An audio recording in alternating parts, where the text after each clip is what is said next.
irmãos? Vamos abrir a nossa Bíblia no Evangelho de Jesus Cristo, segundo escreveu Marcos, capítulo de número 6. Marcos, capítulo de número 6, a partir do versículo de número 1.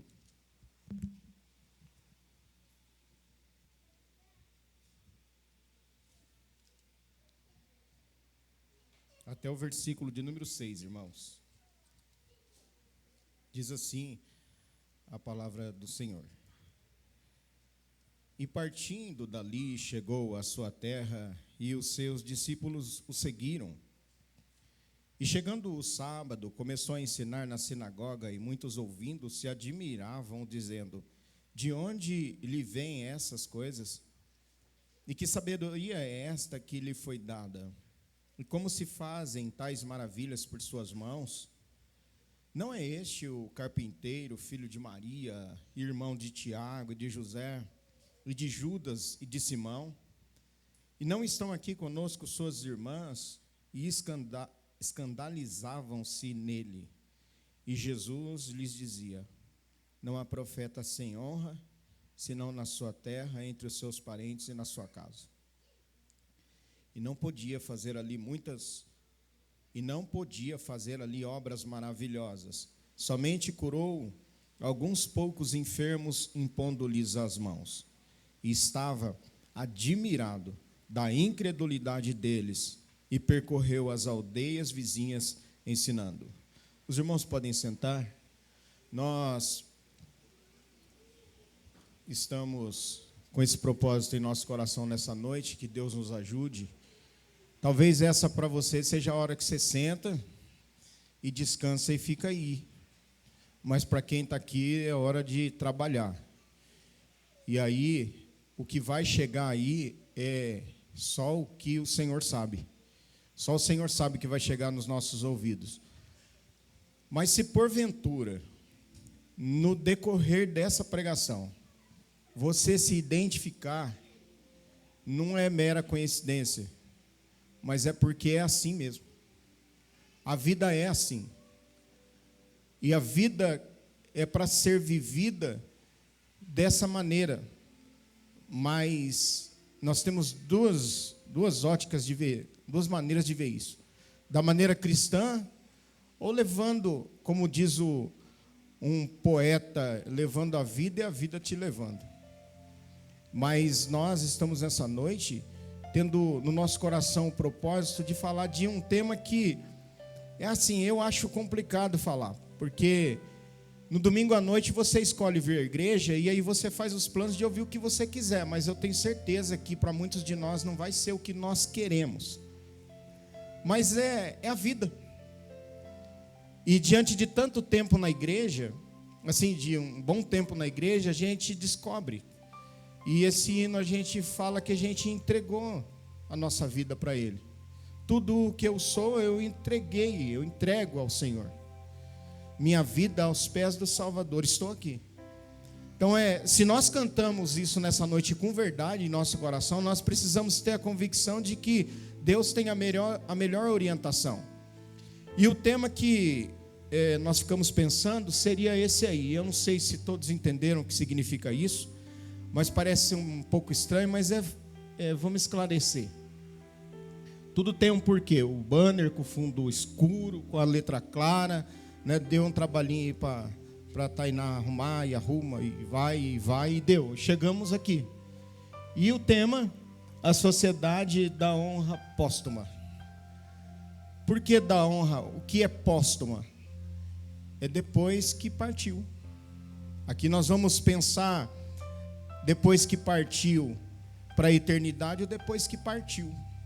Então é a sociedade da honra póstuma, a sociedade que honra depois que partiu, né? E o porquê do tema? Vamos pensar então. Eu preciso que você preste bastante atenção, porque é assim, a gente precisa sair daqui mudado. A gente precisa sair daqui pensando diferente do que a gente pensa. E para isso a gente precisa prestar atenção. Por que esse tema? Observem, fazer algumas considerações. Observem a quantidade de carros na porta do cemitério, dia 2 de novembro. Até aqui, sem problemas. Que encha mesmo.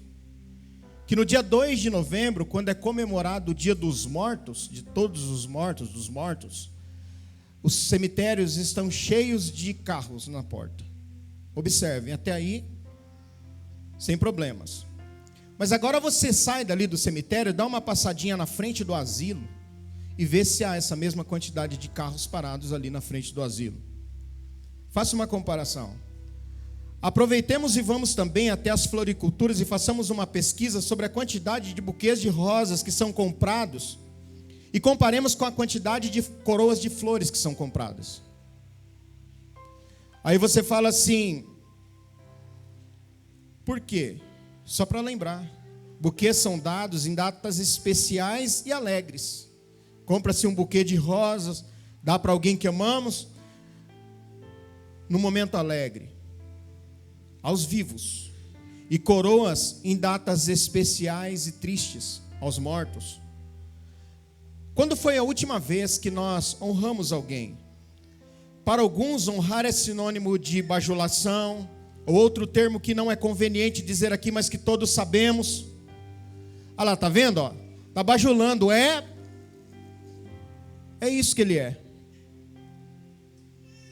Sinceramente, não precisamos de coroas de flores e nem de palavras de elogios no dia do velório, vindo de quem nunca reconheceu o que fizemos. Poupe seu dinheiro meu, economize as suas palavras e a minha. Nós não precisamos, no dia do velório, de que as pessoas comprem um monte de flores e encham ao nosso redor.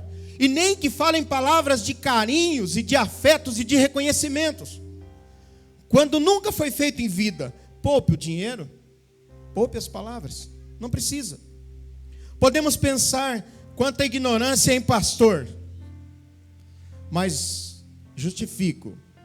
Morto não precisa de elogios. Morto não precisa de flores. Morto não precisa de hinos. Mortos não precisa nem de nossas lágrimas. Precisa? Não. Você já deve ter visto, nós estamos fazendo uma pequena introdução, mas você já deve ter visto, e eu vi por esses dias uma cena assim, quando fui a um velório, de alguém sentado do lado do caixão, e passando a mão no rosto da pessoa, e fazendo um carinho, e chorando, e passando. Tá, pastor, para essa pessoa que está ali, isso é muito importante. Queira Deus que ela fez isso em vida. Mas em morte, o que o senhor resolve? Para a pessoa que está ali, que partiu, isso não tem valor algum, isso não resolve de nada. Ele não escuta hino, ele não ouve elogios, não precisa de flores, não sente cheiro de flores. Não vai olhar e dizer assim, pegar as flores e falar assim, que cheiro delicioso, como que você me reconhece? Mas aí nós olhamos para esse texto que eu acabei de fazer a leitura, e o que esse texto tem a ver com isso? O que esse texto tem a ver com isso? Jesus está com seus discípulos fazendo o que está em sua essência. Ele está ensinando e ele está operando maravilhas. Porque o texto diz assim, capítulo 6, versículos 1 e 2. Se puder baixar um pouquinho os fundos. E partindo dali, chegou à sua pátria, e os seus discípulos o seguiram. E chegando o sábado, começou a ensinar na sinagoga, e muitos ouvindo, se admiraram, dizendo, de onde lhe vêm estas coisas? E que sabedoria é essa que lhe foi dada, e como se fazem tais maravilhas por suas mãos? Percebam, irmãos, que Jesus está agora, a beleza do evangelho, dos evangelhos é esta, é que esse caso é contado por Mateus, esse caso é contado por Marcos, e esse caso é contado por Lucas. Só que cada um olha isso e vê da sua maneira e coloca no seu evangelho.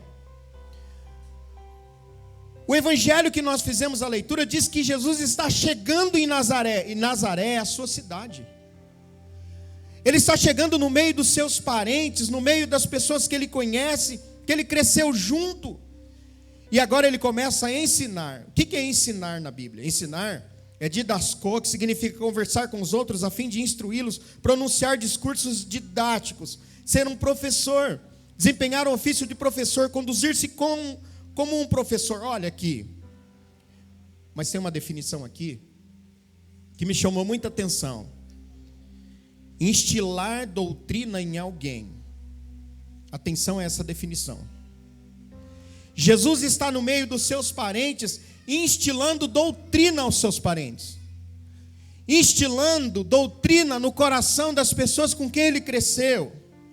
Jesus estava explicando. Se você olhar no capítulo 4 do Evangelho de Lucas, a Bíblia vai dizer que Jesus se coloca de pé, é a mesma passagem. Capítulo 4, a partir do versículo de número 16, a Bíblia diz que ele toma um livro, se coloca em pé e diz assim: seus parentes, os que cresceram com ele, as pessoas que o conheciam, ele diz assim: o Espírito do Senhor é sobre mim, pois que me ungiu para pregar liberdade aos cativos, curar aqueles que estão enfermos e anunciar um ano aceitável do Senhor. Os seus parentes são os seus ouvintes, a sua família, aqueles que ele conhece, são os seus ouvintes. E ele faz essa afirmação e instila essa doutrina no coração deles. Aquele povo não estava diante de mais um mestre apenas. Eles estavam ouvindo a palavra, falando a palavra. Não era um mestre rabino judeu que estava ali diante deles, abrindo a Bíblia, a Torá, os ensinamentos, e falando para eles a respeito de uma lei. Não, era o mestre, a palavra, o verbo vivo, falando a palavra. Então estava instilando do coração e da essência de Jesus a palavra. As letras não estavam grafadas num papiro ou pergaminho, elas estavam sendo instiladas do coração de Deus. Não era mais agora aquele rabino colocando assim diante das pessoas e falando. Jesus estava falando: o Espírito do Senhor é sobre mim, e Ele me falou, e Ele me determinou que esse Espírito sobre mim, Ele me capacita a fazer milagres, a operar maravilhas. O que Ele estava ensinando é explicado por Mateus. Jesus está ensinando sobre a grandiosidade do reino de Deus. E para isso, para falar a respeito dessas parábolas, olha a grandeza, irmãos. Lucas diz que ele está abrindo o livro da lei e ensinando, mostrando para eles que o Espírito do Senhor é sobre eles. Mateus olha a mesma cena. Se você não se sente motivado pela grandeza da palavra, não existe mais o que nos motivar. Porque Lucas olha e vê Jesus falando: o Espírito do Senhor é sobre mim. Mateus olha e vê Jesus e fala mais coisas do que ele está fazendo. E sabe o que ele está fazendo? A Bíblia diz que a partir do capítulo 13, versículo 44, Jesus está ensinando sobre a parábola do tesouro escondido. E ele fala assim: também o reino dos céus é semelhante a um tesouro escondido num campo, que um homem achou, escondeu, e pelo gozo dele vai, vende tudo quanto tem e compra aquele campo. Ele está dizendo assim: gente, vocês querem saber o que é o reino de Deus? O reino dos céus é semelhante a um tesouro escondido que um homem encontra. Ele vende tudo o que ele tem para comprar esse campo. Mas ele fala também que o reino dos céus é semelhante a uma pérola de grande valor, que o negociante busca boas pérolas, e encontrando essa pérola de grande valor, ele vende tudo quanto tem para comprar essa pérola de grande valor. Jesus também está falando sobre a parábola da rede. O reino dos céus é semelhante a uma rede lançada ao mar e que apanha toda a quantidade de peixes, e estando cheia, puxam para a praia, sentando-se, apanham para os cestos os bons, os ruins, os maus lançam fora. Assim será na consumação dos séculos. Virão os anjos, separarão os maus entre os injustos, os justos e injustos, mal e injustos, e lançá-los na fornalha de fogo. Ali haverá pranto e ranger de dentes. Quando o Senhor termina de ensinar, ele continua: sai dali e a vida segue. Jesus dá um ensinamento para os seus parentes. Jesus dá um ensinamento para aqueles que ele cresceu junto. Fique com essa palavra: um profeta não tem honra na sua própria terra. Porque quando Jesus ele termina de dar esses ensinamentos, ele continua e diz assim, Mateus diz que aconteceu que Jesus, concluindo essas parábolas, se retirou dali. Chegando à sua pátria, ensinava na sinagoga, de sorte que se maravilharam e diziam, de onde vem essa sabedoria, essas maravilhas? Agora eu pergunto, para onde Jesus vai? A Bíblia diz que ele chega à sua pátria. Então quer dizer que agora, quando ele chega na sua pátria, depois dele dar esses ensinamentos que eu acabei de falar, Mateus, os discípulos juntamente com ele entra na sinagoga, depois dele falar sobre a pérola de grande valor, o tesouro escondido e a rede, entra no templo. E agora, na nossa cabeça, é assim, ó, Jesus está bem, porque agora ele vai ser bem recebido. É o pessoal que conhece ele, é o pessoal que cresceu com ele, a sua família, é o pessoal que viu ele pequenininho, andando para lá e para cá em Nazaré, que conhece a sua mãe, que conhece o seu pai, conhece os seus irmãos. Ele será reconhecido, elogiado pela comunidade de Nazaré e principalmente pela sua família. A gente pensa, óbvio que não. Mas aguenta aí por enquanto. Além do termo ensinar, um outro chama a atenção e precisa ser destacado. O ensino de Jesus produziu maravilhas. Maravilhas aqui é dunamis, que está lá em Atos dos Apóstolos, capítulo 1, quando Jesus fala assim, ó, eu vos dou poder.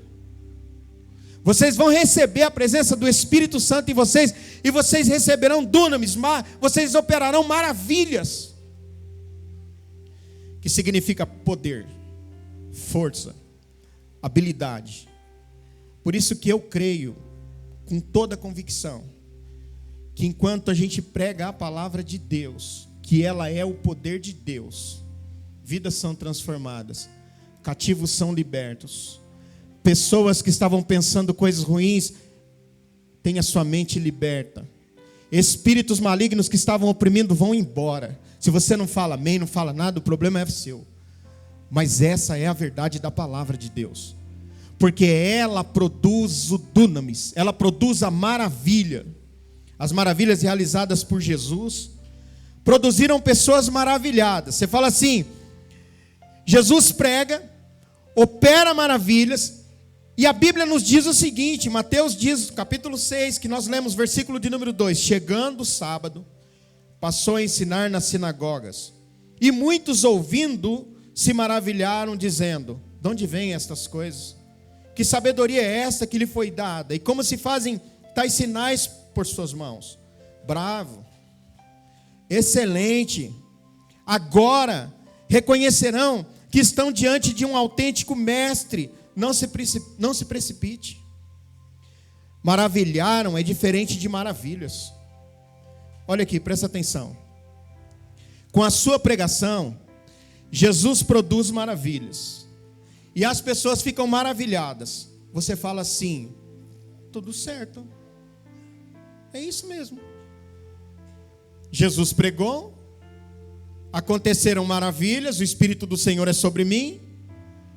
A sua família, as pessoas que estavam na plateia, ficaram maravilhadas.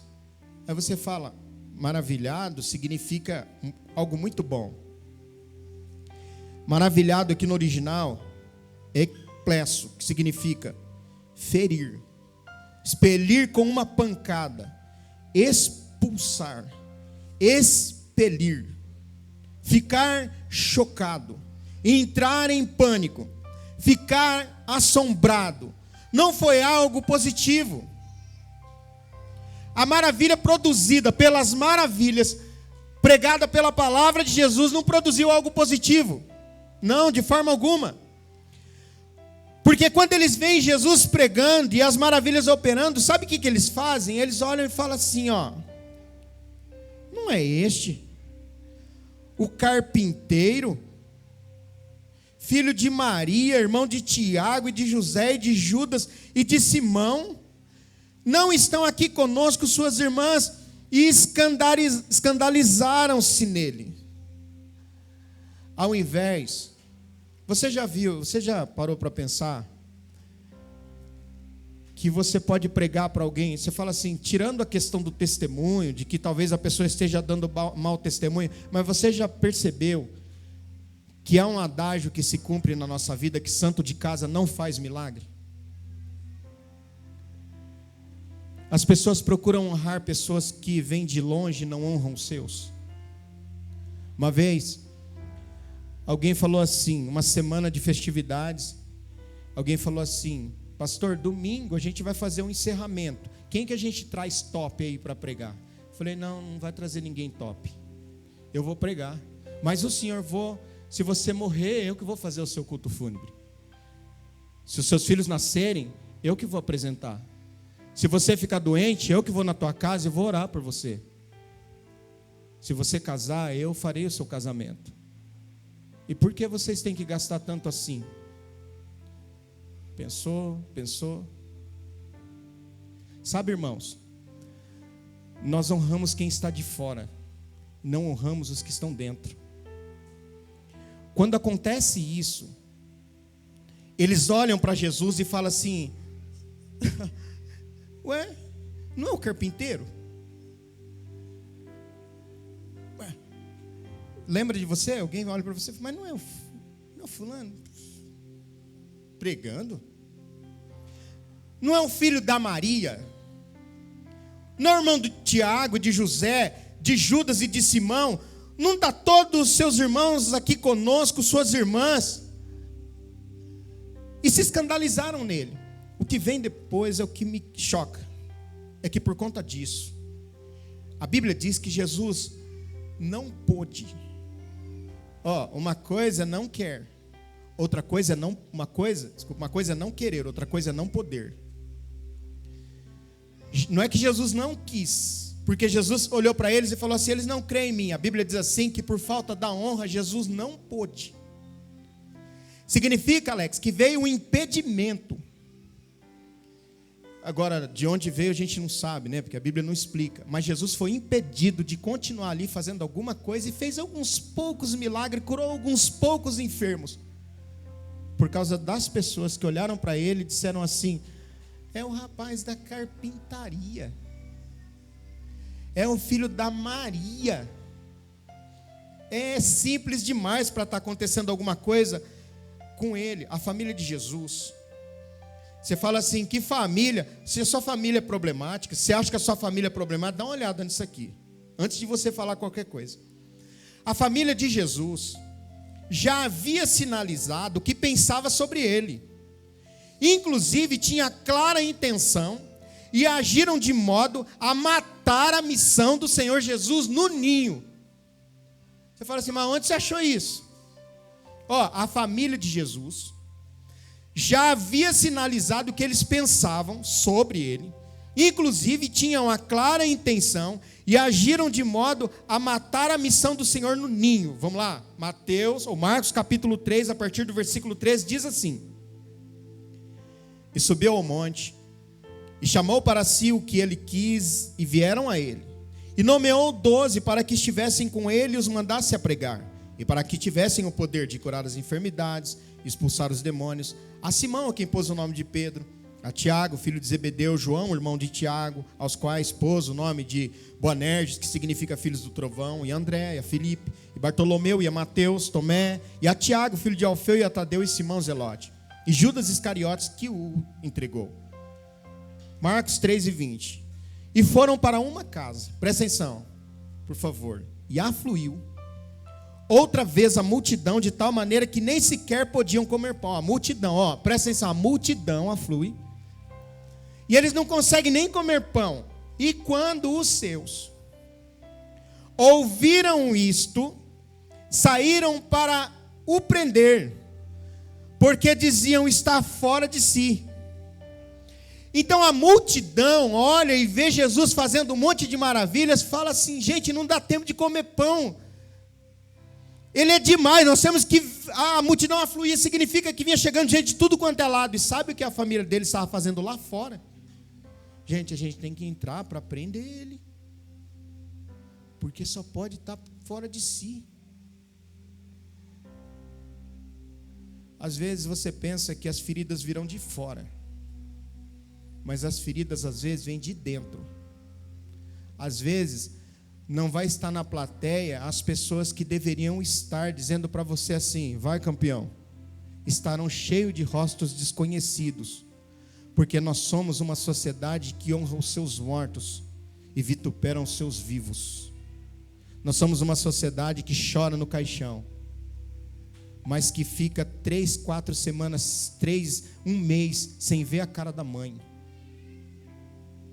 As conversinhas dos de sua pátria e sua família querem dizer muita coisa. Marcos 6:3, quando eles dizem assim: não é este o carpinteiro, filho de Maria, irmão de Tiago e de José e de Judas e de Simão, e não estão aqui conosco suas irmãs? Interpretem essas assertivas ou perguntas. Olha o que eles querem dizer: só pode estar de brincadeira. Que petulância, capaz mesmo. Quem pensa que é? Tá bom, fulano, filho daquela e daquela família ainda, kkk, só pode ser, só pode estar louco. É isso. As pessoas que deveriam estar lá fora, homenageando a Jesus e dizendo para ele: ó, tá vendo quem que está lá hoje? Não são as pessoas que estão lá fora, são as pessoas que cresceram com ele, são as pessoas que viram ele pequenininho andando em Nazaré, viram Jesus aprendendo a andar, sabe, irmãos? Quem tem que dar valor, quem deveria dar valor, são as pessoas que viram a gente superar. São as pessoas que viram Jesus superar, mas infelizmente, numa sociedade como a nossa, o que fica é o seguinte: olha lá, agora quer dar uma de boa, tá vendo? Ó? Meu Deus do céu. Eles olham e falam assim: vamos dar um tempinho para esperar aqui, porque a hora que ele sair a gente prende ele. Porque não basta, ou não bastou Jesus dizer: o Espírito do Senhor está sobre mim. Não bastou. Isso não bastou para o coração deles. Mas o nosso amado Mestre não deixa nada passar por alto e explica o que isto quer dizer. Marcos, capítulo 6 e versículo 4. Eu vou falar uma coisa para vocês. Vocês que vêm aqui pregar, tenham paciência. Preguem. Preguem com paciência. Porque uma vez que você entregou a mensagem com paciência, se não ouviram, não é problema seu. Jesus lhe dizia: não há profeta sem honra, senão na sua pátria, entre os seus parentes e na sua casa. Jesus explica para o nosso bem. Porque senão, eu estava escrevendo essa frase aqui, vocês acreditam que me veio lágrimas nos olhos? Jesus explica para o nosso bem. Porque senão, a decepção seria muito grande quando alguém da sua família não acredita em você, ou não acreditasse em você. Jesus mostra isso para o meu bem e para o seu bem. Porque quando alguém que deveria te aplaudir te joga no chão, você se lembra: Jesus, já aconteceu isso com ele. As pessoas que deveriam investir, não investiram. Em outros termos, o Senhor Jesus está dizendo: ó, é assim que funciona. Aqueles que deveriam te reconhecer e incentivar te desonrarão. Afinal, aconteceu isso comigo, ele diz. Você já deve ter visto filhos que crescem ouvindo do pai o seguinte: desculpa, mas você é um merda. Você?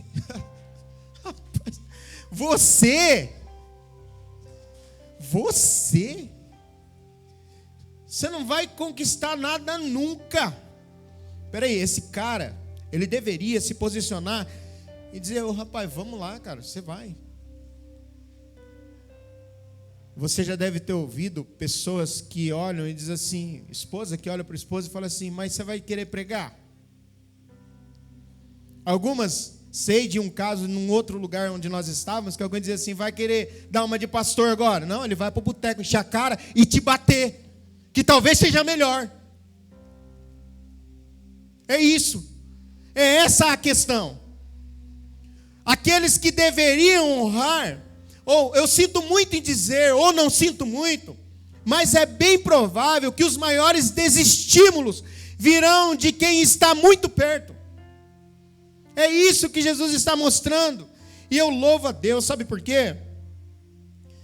Porque assim, se a gente levar isso ao pé da letra no nosso coração, você fala assim, poxa, mas meu pai falou isso, mas minha mãe, mas minha esposa, meu esposo, o meu filho falou isso. Aí você olha aqui para essa palavra, olha para Jesus. Acho que não chegou no ponto de alguém da sua família querer te prender, mas no caso dele, queriam acabar com o ministério dele. Aí perguntamos, meu Deus, eu sei que talvez no seu coração, se você estiver bem atento que eu estou pregando, no seu coração veio uma pergunta. Meu Deus, por que tem que ser assim? Meu Deus, por que é assim? Evangelho não é brincadeira. Mateus explica por que tem que ser assim. Eu vou ler numa tradução chamada Viva. Mateus 10:24. Um aluno não é maior do que seu professor. Um empregado não está acima do seu patrão. O aluno participa dos problemas do seu professor, o empregado participa das mesmas dificuldades do seu patrão. E se eu, o dono da casa, tenho sido chamado de Satanás, quanto mais vocês. Jesus está falando assim, gente, esquece. A vida segue. As coisas são assim, porque eu passei por isso, Jesus, e vocês são meus alunos. E eu, professor, passei por isso, os alunos passaram também. Qual o significado, então, quando Jesus diz assim, não há profeta sem honra senão na sua casa? Sabe o que é ser desonrado? É ser desprezível, é ser de baixa estima. É dizer assim, você tem um projeto na sua vida, e você olha e fala assim, eu serei engenheiro. Alguém olha e fala assim, tenho um objetivo na minha vida, eu vou pegar o meu carrão logo, logo. Alguém fala assim, a gente nasceu aqui nesse bairro, nascemos nessa cidade, você acha que você vai mesmo conseguir comprar isso aí? Eu vou entrar em tal lugar para trabalhar. Alguém olha e fala assim, nunca essa empresa vai te chamar. Eu vou pregar. Você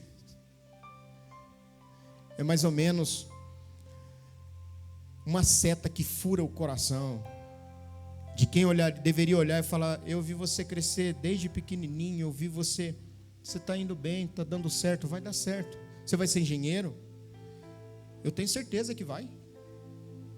Eu tenho certeza que você vai. Você vai pregar? Eu tenho certeza. Não é uma autodefesa, não é uma propaganda. Eu recebi uma mensagem de um pastor. Hoje ele está pastoreando. Nós dirigindo a congregação, e ele com bastante problemas na época, era um diácono. E ele falou para mim assim, ele mandou uma mensagem, pastor, estou assumindo uma congregação na cidade tal. Ele falou, pastor, obrigado, porque o Senhor acreditou em mim, quando ninguém acreditava em mim.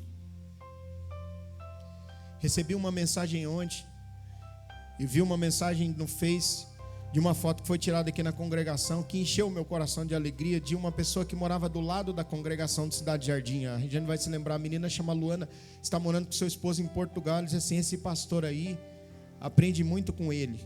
Você lembra dessa família, né, Rê? A família morava do lado da igreja. Não vou contar o que acontecia, mas uma família muito humilde, com 3 irmãos, tudo pequenininho, ia para a congregação, almoçava na congregação, e algumas coisas aconteciam, alguns irmãos da igreja tinham a mania de desprezá-los. Mas ela casou com um rapaz, jogador de, não sei se está jogando ainda basquete, foi para Portugal, não sei como estão seus irmãos. Mas quando a gente olha, a gente vê que é possível. A gente entende que é possível. Ou não é possível? Desonrar é tratar em baixa estima, é desprezar. O resultado da desonra de Jesus, ou por Jesus, é que ele não podia fazer ali muitas maravilhas. Somente curou alguns poucos enfermos, impondo-lhes as mãos. Estava admirado da incredulidade deles e percorreu aldeias vizinhas ensinando. Agora é Jesus quem fica admirado. E o admirado é diferente de maravilhado. O admirado aqui é que Jesus fica surpreendido. Jesus era 100% Deus e 100% homem. Mas agora, vendo a reação daquelas pessoas desonrando ele, ele fala assim: gente, não há profeta sem honra a não ser dentro da sua própria pátria. E a Bíblia diz que ele se admira. No entanto, não se trata, isso é importante para você e para mim, não se trata de uma surpresa contemplativa que deixa paralisado com a desonra. Alguém fala assim: você não vai ser, não vai dar certo. Você fica assim, ó, contemplativo assim, ó. Eu sou um lixo mesmo. Porque se ele está falando que eu sou um lixo, eu sou um lixo. Não, Jesus não fica contemplando e falando assim: que incredulidade desse povo. Sabe o que Jesus faz? Jesus admira da incredulidade dele, contudo, vírgula, percorria as aldeias circunvizinhas a ensinar. Sabe o que Jesus faz? Não tem honra aqui? Vocês não me reconhecem como sendo alguém que tem o Espírito sobre mim? Hasta la vista. Tchau. Ele desce, sai e segue a sua missão. Irmão, Jesus está mostrando para nós que ele partiu e continuou fazendo o que estava na sua essência, ensinar e comissionar, porque ele chama os 12, passa a enviá-los de 2 em 2, dá autoridade sobre os espíritos imundos. Alguém fala assim para mim: ô pastor, mas e a morte, na morte de Jesus? Vem a honra? Vem sim. Desde a hora sexta até a hora nona, houve trevas sobre toda a terra. Por volta da hora nona, clamou Jesus em alta voz, dizendo: Eli, Eli, lama sabactani, o que quer dizer: Deus meu, por que me desamparaste? Alguns dos que ali estavam ouvindo isso diziam: ele chama por Elias.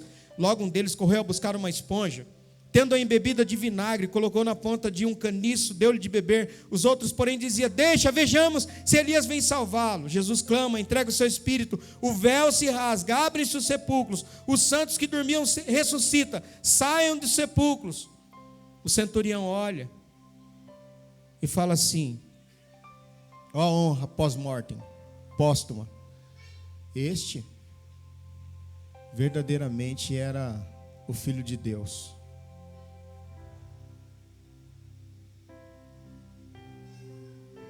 E daí?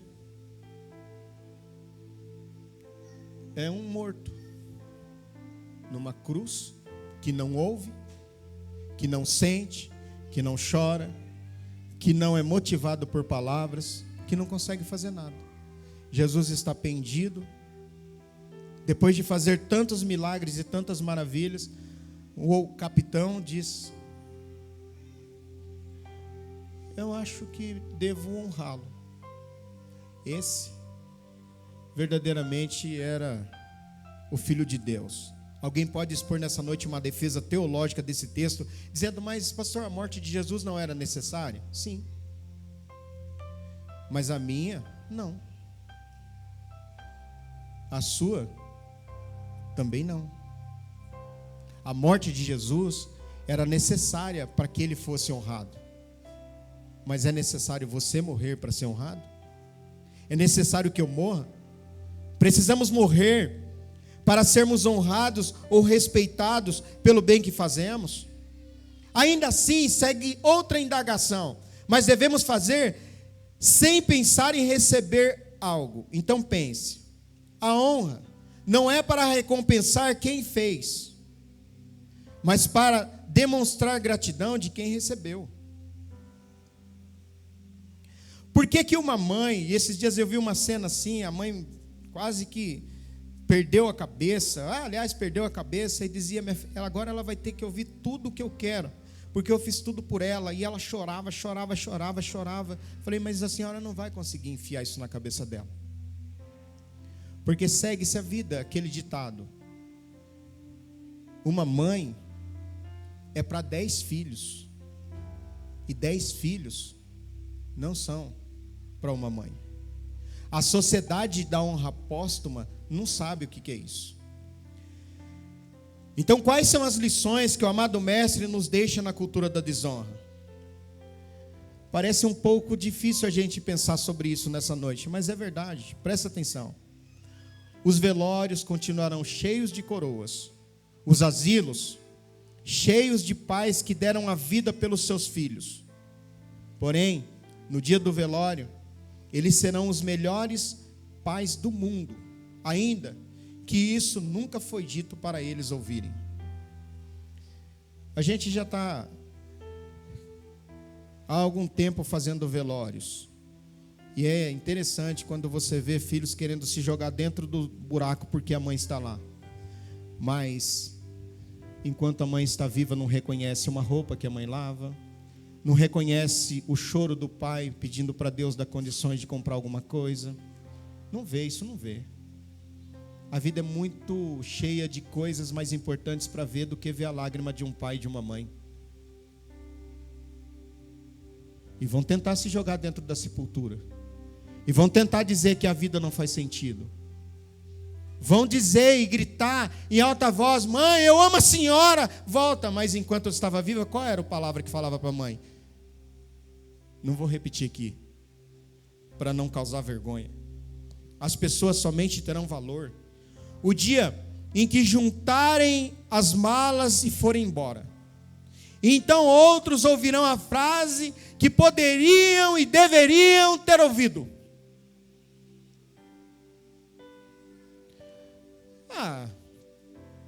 era uma boa esposa, sim. Era um bom esposo. Era um bom pastor. Tinha lá os seus defeitos, mas até que era. Era um filho amado. Ou outros, rememorando, vão abrir o seu celular e dizer: que saudade desse tempo. Esse tempo nunca mais volta. Hipocrisia e das grandes. Mas no tempo em que teve a oportunidade de dizer: pastor, obrigado pelas palavras, não vejo a hora dessa desgraça ir embora. Não se escandalizem. Na hora que era o momento de olhar para a mãe e dizer assim: mãe, reconheço, como que essa camisa, a senhora conseguiu tirar a mancha dessa camisa? A senhora é top mesmo.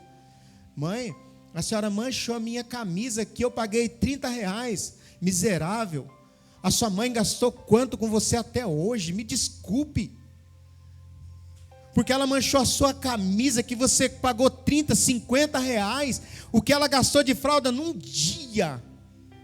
É a cultura da desonra. É a cultura que olha para a mãe e trata a mãe como um lixo, e o pai como um lixo, e mães tratam filhos como lixo. E aí esses relacionamentos que são relacionamentos descartáveis, aquele copo descartável que você não presta mais, joga fora na lata de lixo, e assim joga a mãe, joga o pai, joga o pastor, joga o líder. É uma cultura que depois fazem carreatas porque o pastor morreu. Que hipocrisia!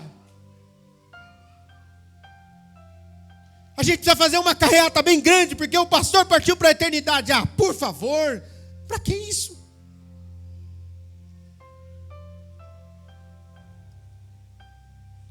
Eu ouvi uma música esses dias. Depois você procura.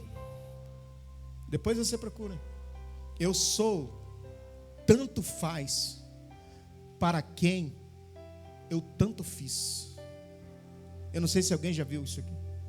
De uns idosos no asilo, alguém cantando com a viola, dizendo assim: eu sou tanto faz para quem eu tanto fiz. Filhos que moram pertinho da mãe e não dão as caras para ver a mãe. E depois no dia do velório vem aquela hipocrisia: minha mãe, como a senhora faz falta. Mentira, hipócrita, mentira, nunca fez falta, nunca fez diferença alguma. É preciso entender o tempo. Eu nunca pensei nisso aqui, mas Eclesiastes capítulo 3 diz assim que há tempo para todas as coisas. Há tempo de abraçar e deixar de abraçar. Eu falei: mas como assim, né? A gente está vivendo agora esse tempo, né?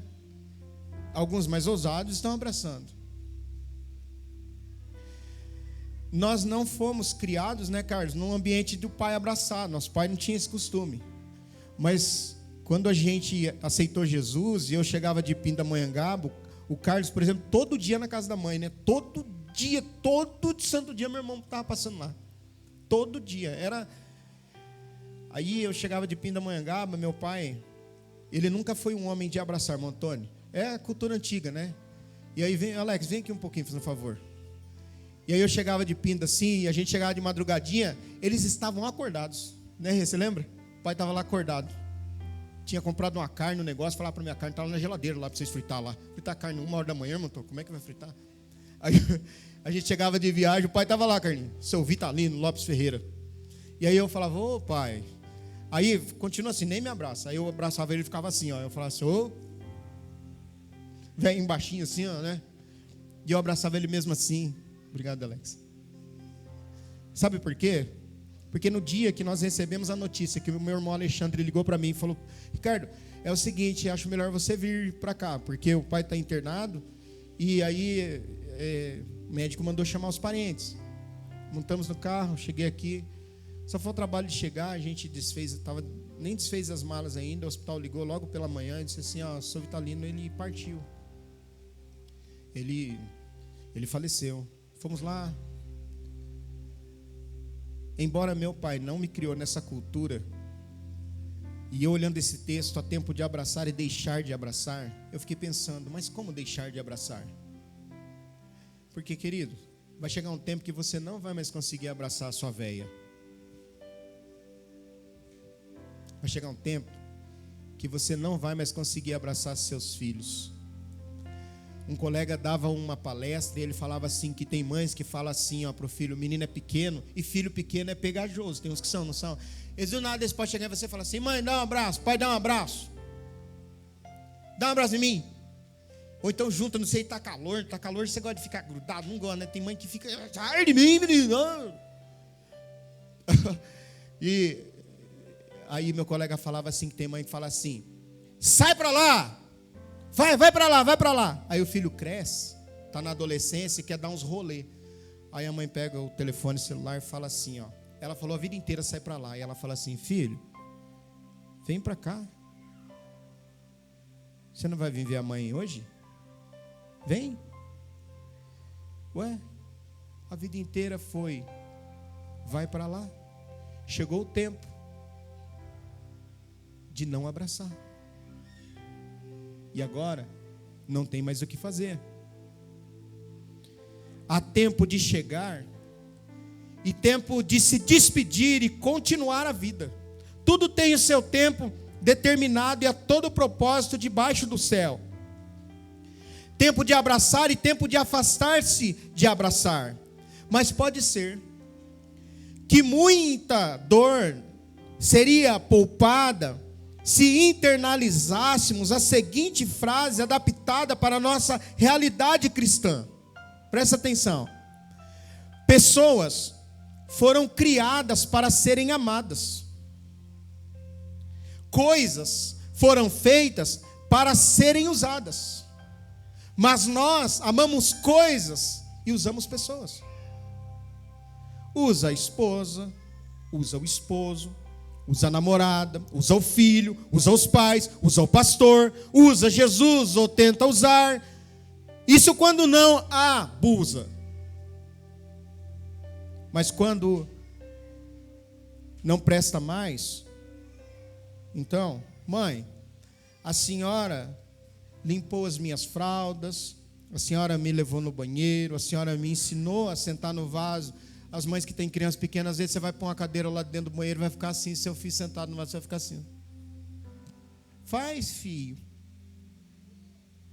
A hora que você sai, põe a fralda, põe a roupinha, aí ele faz. Aí ele faz. Aí você fala assim, mas eu fiquei aqui até essa hora para fazer. Aí você vai no outro dia, faz. Aí quando chegar a sua vez, que você tiver que usar fralda geriátrica, ele olha para você e fala assim, tem vaga no asilo? Tem. Não, ele recebe salário. Posso levar? Posso. Coloque ele lá. E deixe ele lá, sem visitar no Natal, sem visitar no Novo. Aquele que tanto fez e que agora tanto faz. Mas pastor, quando eu sei que estou honrando e amando mais as coisas do que as pessoas? Quando você mata os seus filhos com palavras porque ele riscou o seu carro, ou derrubou as suas plantas, ou quando você acaba com sua mãe porque manchou sua peça de roupa, quando desmoralizamos o cônjuge na frente das outras pessoas por conta de um erro na comida, quando vendo que o nosso líder, o nosso pastor não está bem, a gente fala assim, ó, o pastor não anda bem não, hein, gente? Eu acho que já chegou a hora da gente orar para Deus mandar outro, porque essa miséria aí tem que ser jogada no lixo. Porque ele até fez o nosso casamento, apresentou os nossos filhos, ele pregou sermões maravilhosos, mas agora ultimamente ele está tão ruim. Então a gente tem que jogar ele fora, né? Tem que vir um mais forte, um mais novo, porque afinal, a gente merece a coisa melhor, né, gente? Ele enterrou meu pai, mas nada a ver. No domingo eu me lembro que eu estava com a vida destruída, meu casamento. Ele pregou um sermão que foi uma bênção, mas agora ele merece, a lata de lixo mesmo, né? Porque afinal ele não presta mais para nada. Com isso que temos, quando alguém termina o prazo de validade estipulado pelo seu dono, o que a gente faz? O arroz está vencido, arroz não vence mais arroz, né? Tá bom, feijão venceu, macarrão venceu. Venceu o prazo de validade, o que a gente faz? Gente, abre a lata de lixo, vamos jogar. Porque não presta mais. Jogamos fora. E continua o ciclo. Quando vamos aprender? Escuta. Morto não precisa e não sente abraços. Morto não sente carinho na testa. Morto não ouve eu te amo. Morto não olha nos olhos. Morto não ouve você dizendo que ele faz falta. Ausentes não podem ser abraçados.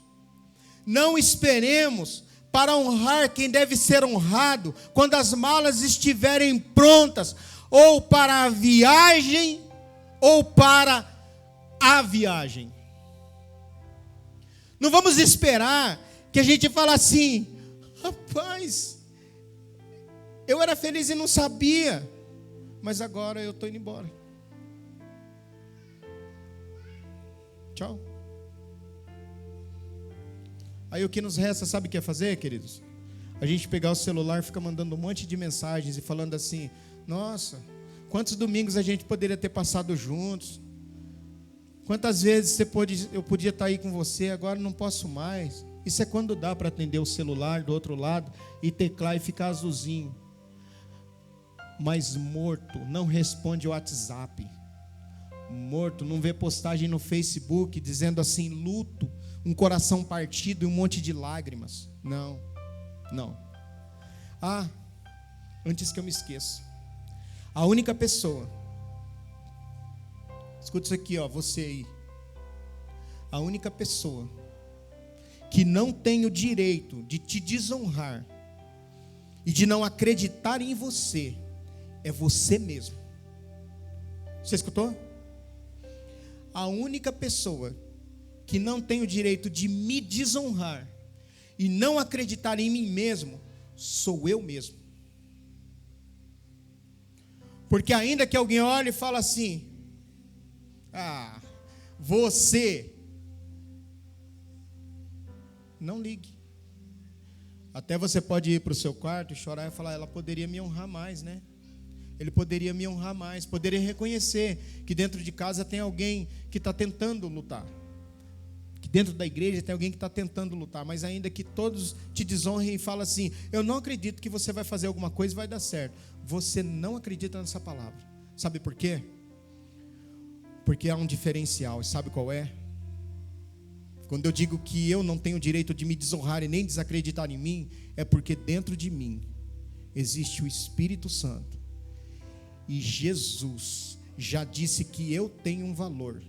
E o valor que eu tenho não vem de mim e não vem das vozes, seja de quem for. O valor que eu tenho vem de Jesus. Pastor, estou estudando. Você é juiz. Pastor, estou estudando. A marcenaria vai ser top. Pastor, estou estudando. Você é engenheira. Uma pessoa da igreja falava assim: pastor, estou estudando. Você é oficial da marinha. Rapaz, servente de pedreiro, seu pai é presbítero da igreja. Foram morar numa casa que era uma igreja, que foi desativada. Deram, depois não deram mais. Eu falei: pastor, não sei o que eu faço. O pai, num dia de domingo, eu estava aqui em Garça, deu um infarto fulminante. Ligaram para mim: pastor, meu pai morreu. Fui lá às pressas correndo. Fizemos o velório dele. Ficou a família, 3 meninas, mais esse menino tudo queimado. Falou: pastor, não aguento mais essa vida. Chegava na igreja tudo queimado. Falava: pastor, um dia ele ligou para mim e falou assim: pastor, eu vou estudar engenharia elétrica. Falei: já fiz vestibular, já estou estudando. Esses dias mandou mensagem: pastor, fui aprovado pela convenção, estou indo para a Itália com a minha digníssima.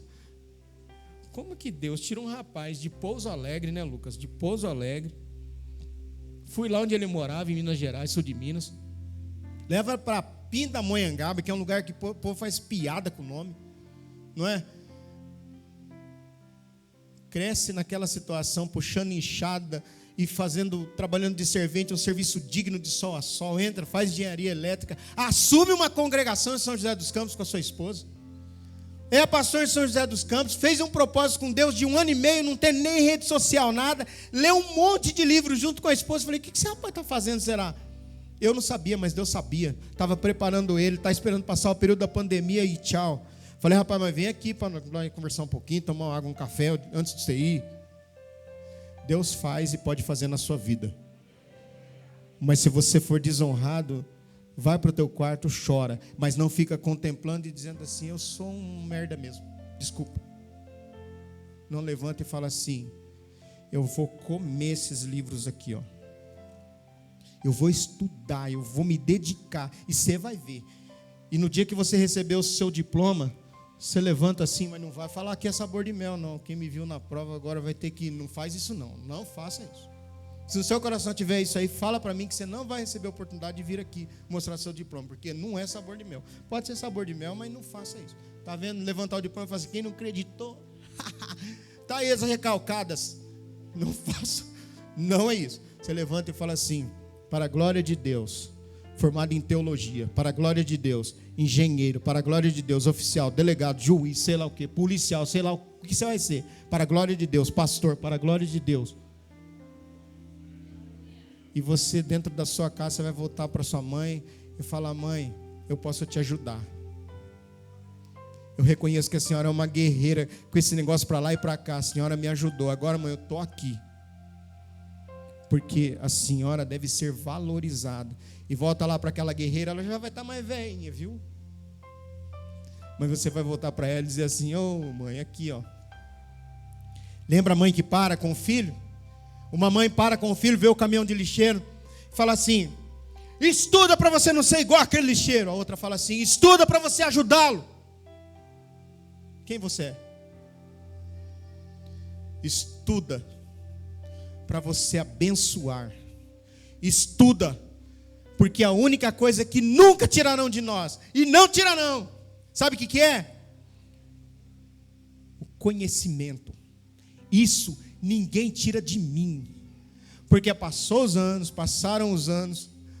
Hoje eu falei para os irmãos esses dias assim, né, que já no final da minha profissão eu ia dar aula na Escola Superior de Soldados. Eu já estou terminando já, amanhã terça-feira eu dou as últimas aulas. Agora, como que pode Deus fazer isso na minha vida? É porque tem o tempo da gente adquirir o conhecimento e tem o tempo da gente usar o conhecimento.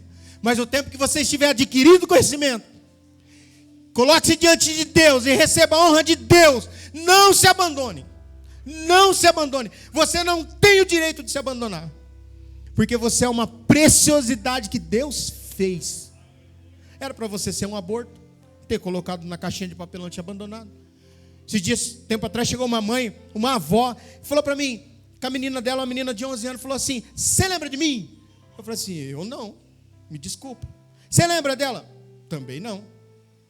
Ela, essa menina, tinha sido abandonada pela mãe numa caixa de papelão, e eu era avó, você era policial na época, no começo, e você falou para mim assim, ó, cria ela, vai dar certo. Olha, eu estou aqui para te falar o seguinte, que deu certo, ela até louva na igreja. Eu falei: verdade, eu fiz isso, eu não sabia.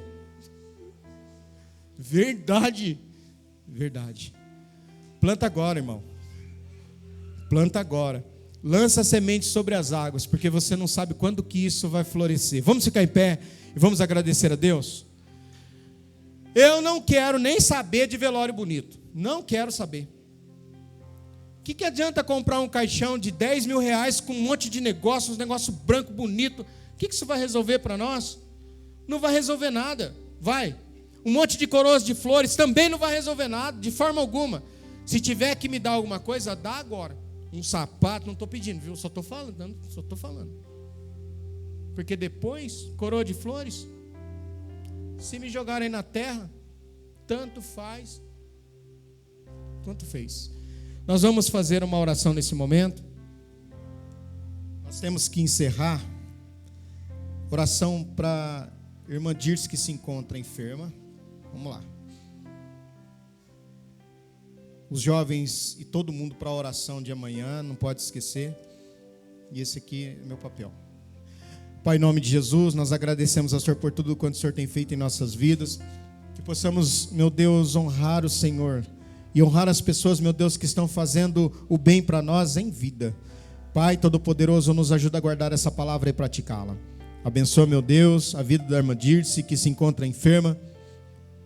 Estende, meu Deus, as mãos poderosas do Senhor para guardá-la, curá-la, repreender todo o mal. Abençoa também os nossos irmãos que estão conosco através da rede social. Guarda, protege, dá livramento e abençoa. Em nome de Jesus, amém. Que o amor de Deus, a graça de nosso Senhor e Salvador Jesus Cristo, a comunhão e a consolação do amado e querido Espírito Santo, seja com toda a igreja hoje e sempre. Todos digam: a de São Lucas, amar e cuidar, essa é a nossa missão.